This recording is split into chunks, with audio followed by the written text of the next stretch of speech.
Hello, welcome to episode 78 of Yoga Research and Beyond. We're talking about teaching yoga to seniors today. I'm your co-host, Ariana, founder of Yoga Research and Beyond and a yoga teacher in New York City and co-founder of New York Stretch. I'm Jules Mitchell, and I teach continuing ed for yoga teachers, mostly biomechanics and exercise science, a little bit of pain science, and a heavy dose of research literacy, which is what brings us here together today. So the paper we're talking about today is really different from the one we did on the last episode. The last episode it was a meta-analysis and systematic review. It was very heavy on data. And this one is a qualitative review, which is very different. We'll go into what that means.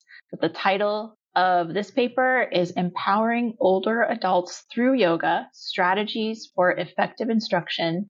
It was published in February of 2025 in the Journal of Bodywork and Movement Therapies. Authors Alexis Sosa Rojas, University of Chile. I love how diverse the research is in the papers that we review here. So the purpose of this paper is to explore how yoga can be effectively taught to older adults, focusing on their experiences, their needs, their perceived barriers, and the author tries to give instructional strategies to support their practice.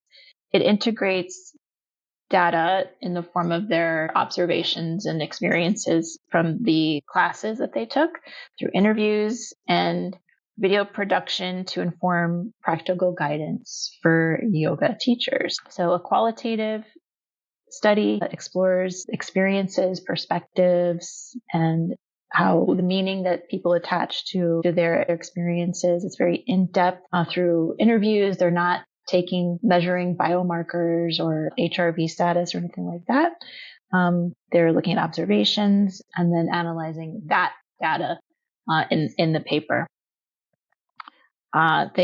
This paper was done over a course of 13 months, which I appreciated. I thought that was longer than a lot of studies like this that I see. Participants were aged 65 to 83. They had 3 yoga instructors, aged 28 to 64. And as I said, the way they collected data, observations, in-depth interviews, group discussions, and instructional video. They used something called Max QDA to analyze the information, which I don't know what that is, but it's a tool they use to analyze all of that information. And do you have anything to say about the purpose or the methods? Actually, I have something to say about the purpose. We'll start there, and a little bit about qualitative versus quantitative. I think you did a good job of explaining kind of the difference. But there is also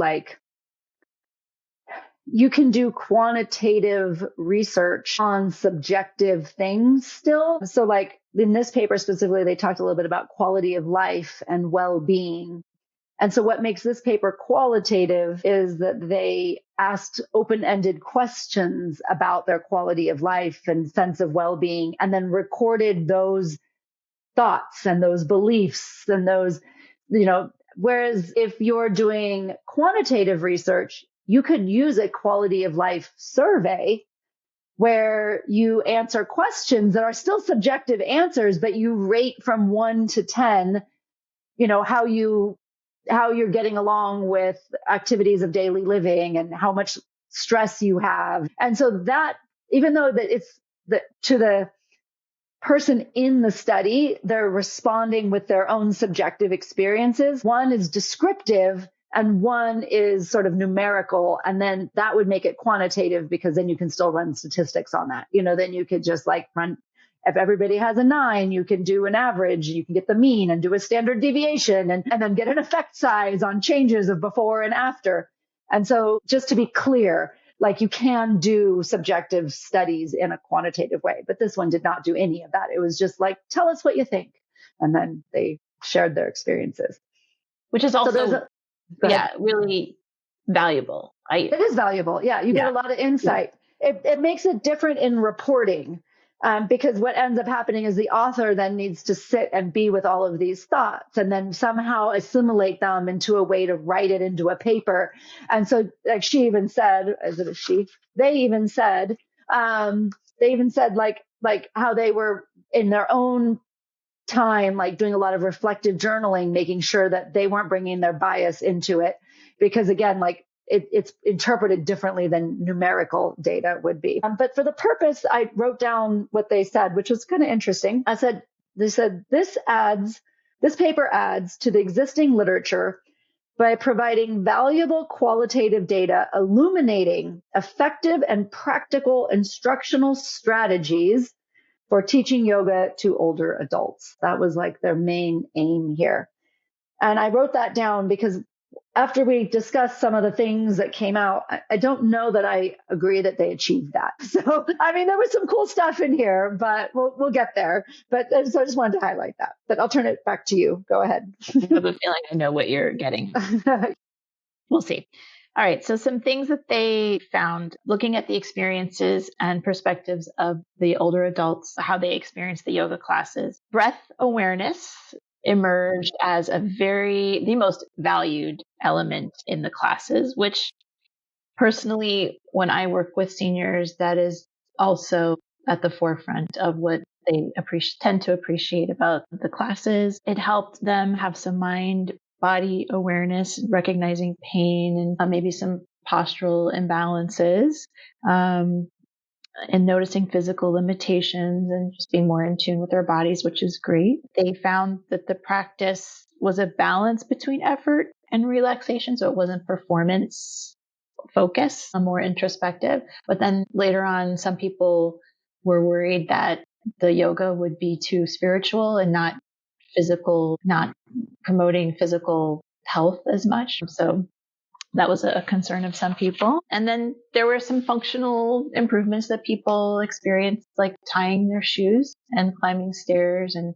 helping with fear of falling, which is really important.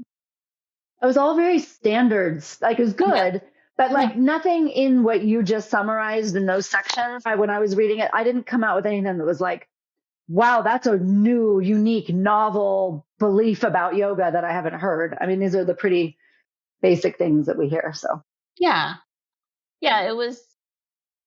I agree. There was nothing gobsmacking that they discovered, and no big deal. Just saying, like, we're not reiterating the boring stuff. This is just what it was. Yeah. I will say, I want to add something just on the method before we get too far into this, because I think it will also be interesting. How I understood that they participated in the study was that there was two parts.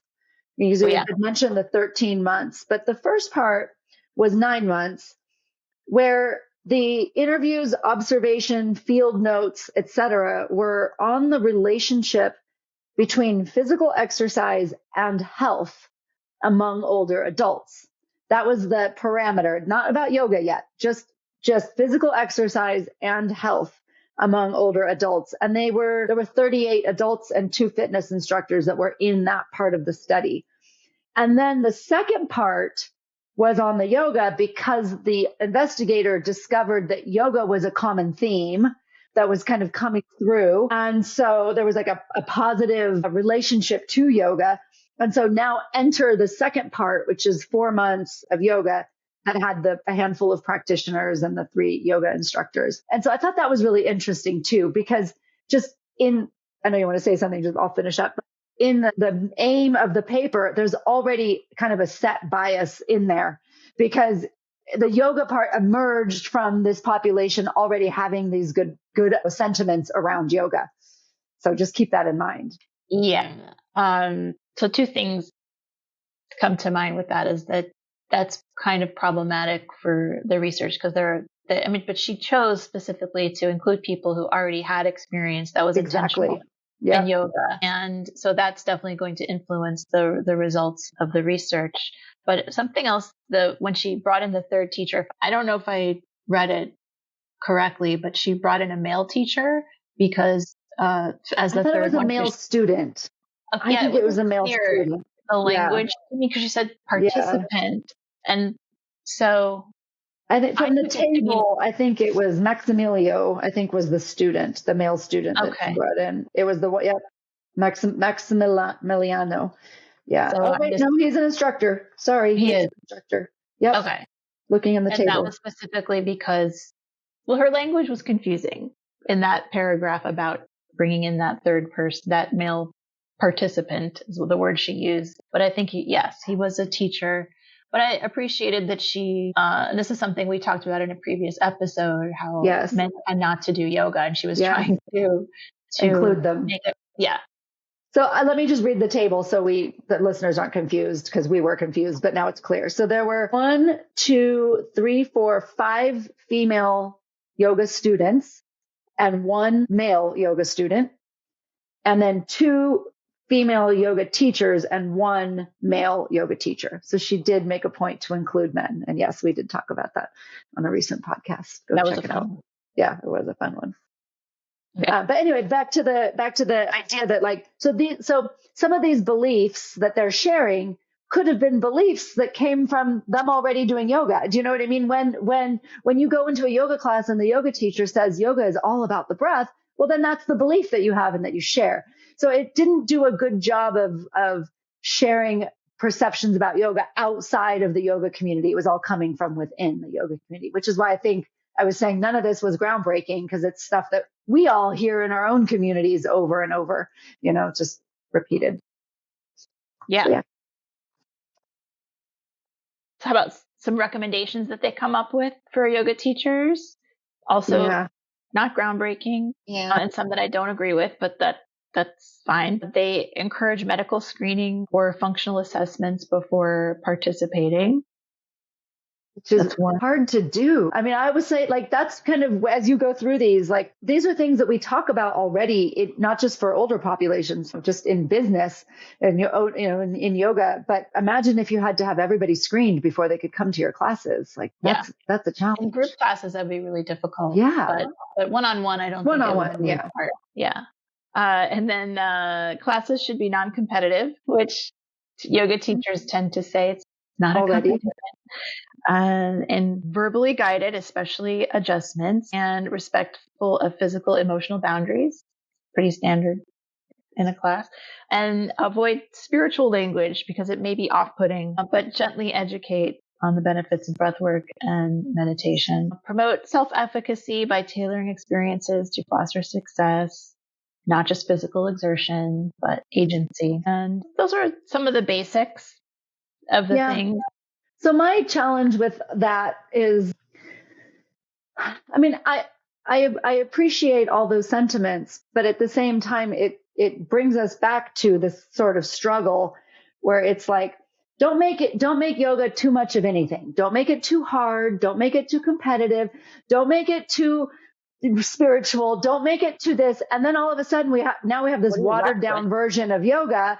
And then we're getting on the other end, that's not, you know what I mean? Like you're leaving it out. And yeah. So it was really, I ended up with a sense with all those recommendations of the older population is frail. They're fragile. Don't ruffle their feathers. And I feel like there's a movement that is actually trying to not let them try some harder things. They're actually better at these things than they think they are, So I found a real conflict between catering to everybody and then not actually doing things for this population specifically, Yeah.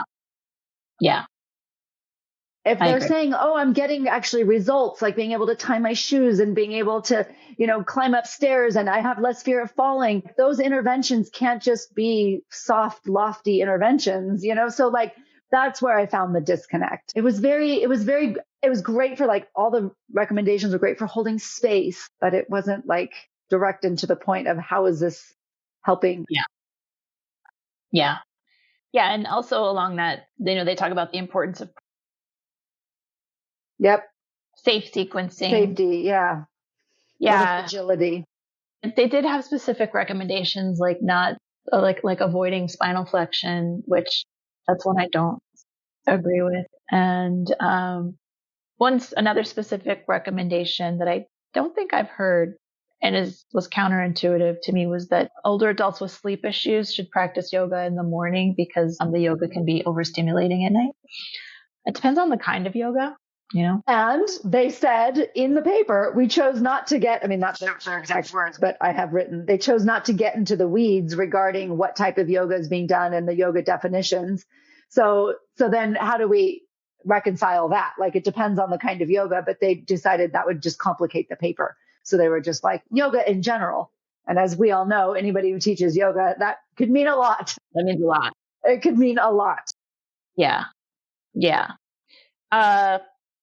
One thing that I think is important, but this is true not just for older people, but anyone, is the role of community in yoga classes, especially as we're shifting more to online work, but how important those social connections are and helping us have sustainable long-term practices. And also the emotional and physical benefit we get from community. And if you haven't listened to our last episode 77, we talked about mind-body interventions on like certain stress biomarkers. And community is one of the things that is great about mind-body interventions. They didn't talk about it in that study, but that is, we're bringing those ideas into this discussion. Like, that's one of the benefits. Yeah. We're social creatures. We're not bashing this paper. No. So I want to talk about some strengths with it. I think I just banged my microphone. Sorry. So I think it's really nice to have this rich, in-depth first-person insight in research. I don't see it a lot, but there's something kind of refreshing about it. I like hearing those lived experiences, even though there are problems with them already being yoga practitioners and so forth. But it's nice. And then another nice thing is that it was a 13-month program, which allowed for a real, again, deep relationship building for what they could get out of this paper. We talked about some limitations, that these people were already doing yoga, and it's another limitation. It's a very small sample of people in Chile, so it restricts how this is generalizable for the general population. I have some notes from page 856 they're kind of nice along the lines of research methods conversation. They wrote, to ensure validity and reliability, hopefully those words make sense to listeners now, right? To ensure validity and reliability in the thematic analysis, several key steps were implemented.